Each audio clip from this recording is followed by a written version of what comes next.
Australia's support now for Palestine. Would that be one of the key reasons that Anthony Albanese can't get a face-to-face meeting with Donald Trump? I can't say, but I couldn't imagine it helped. But this position goes well beyond whether someone gets a meeting or not. I think that the members of the Congress and the Senate set out the position, I think, pretty clearly. And so, but that said, the United Kingdom just hosted the president, and they had clearly the same position as the Australian government. So I assume there are many other factors here, but it certainly would have helped. This is why I wanted to come back to Papua New Guinea, and I want to remind you, as if you need reminding, that Australia has just failed to deliver security deals both with Papua New Guinea and Vanuatu. Here's Anthony Albanese when he was in Papua New Guinea just last week. I'm celebrating. That's the thing. They all went to their respective homelands, and so they didn't have quorum at the cabinet meeting, and that's understandable. Now, this is a problem. I'm certain you will hope that those deals are resurrected. But is part of Australia's problem in the Pacific now the fact that we are not seen as being very close to the US? A lot of our power and authority in the region is aligned to the fact that we are so close to the United States. And this government has got so much distance between itself and the Trump administration in the US that perhaps it's washing off on them in the region.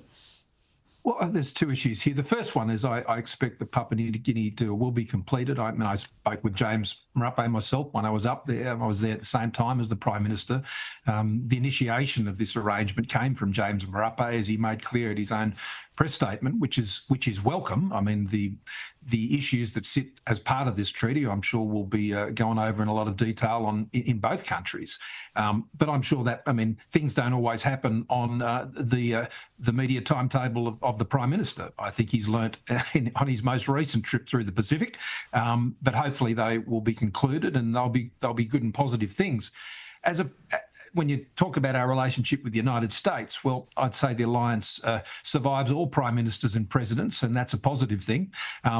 There are occasions where those relationships are very personally close, and I was fortunate enough to have experienced that. But at other times, they're a little more distant. I would certainly make the observation that I think our orbit, so to speak, in the US is a bit more distant than it used to be.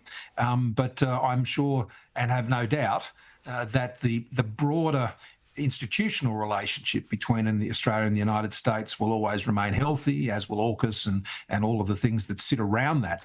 Underlying all of this, of course, is the fact then that Anthony Albanese has a problem, doesn't he? Not getting FaceTime with Donald Trump. He needs to get that.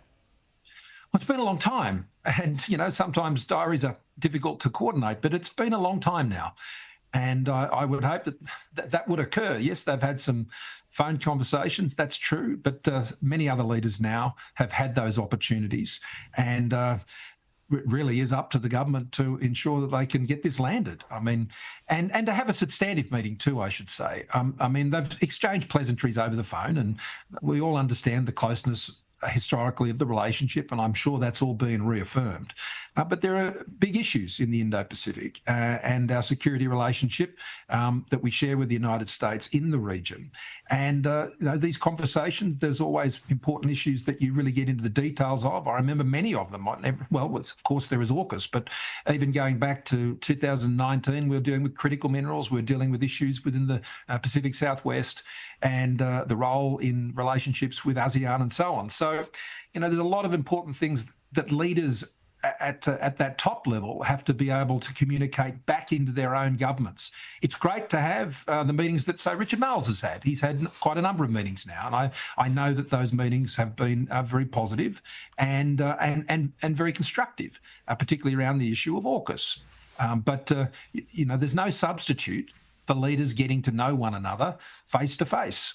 That was certainly my experience, and I continue to have good relationships with many to this day. Would you put in a good word for Anthony Albanese? Because Kevin Rudd doesn't seem to be having much luck. Well, I'll leave them to do their job. If they haven't asked me to. Let's put it that way. And I doubt they will, Chris. I don't know. I'm on the top of the call sheet when it comes for those sorts of things from the Australian government. But that's their responsibility, and I'm sure they'll attend to it. And I'm sure Kevin is doing everything he can to our ambassador to achieve that. Well, you're high on our list, Scott Morrison. Thanks so much for joining us today. Nice to be with you, Chris.